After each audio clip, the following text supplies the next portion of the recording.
នេះកន្លែងដែលបងប្អូនយើងធ្វើកលិញឈូកឈូកនេះគ្រាប់លពៅណាគ្រាប់លពៅច្រើនណាមិនត្រឹមតែប៉ុណ្្នឹងទេបាទនេះហើយគឺជា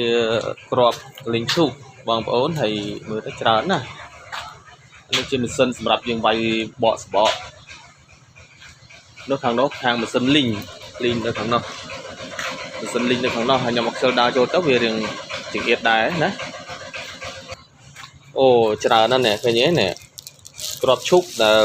បងប្អូនយើងធ្វើហើយយើងដាក់លក់គេហៅលីងកលិញឈូកណាឥឡូវអ្នកលក់គាត់ពងពេចចាប់ហើយលេខទូរស័ព្ទប៉ុន្មានដែរអូនសម្រាប់ឲ្យគេតំណងខ្ញុំ017 830518ហ្នឹងក៏មាន Telegram ដែរបាទហើយអ្នកលក់ឈ្មោះអីនៅភូមិអីខ្ញុំឈ្មោះពលឺនៅភូមិបៃចាស់ភូមិវិហារសួរស្រុកសាច់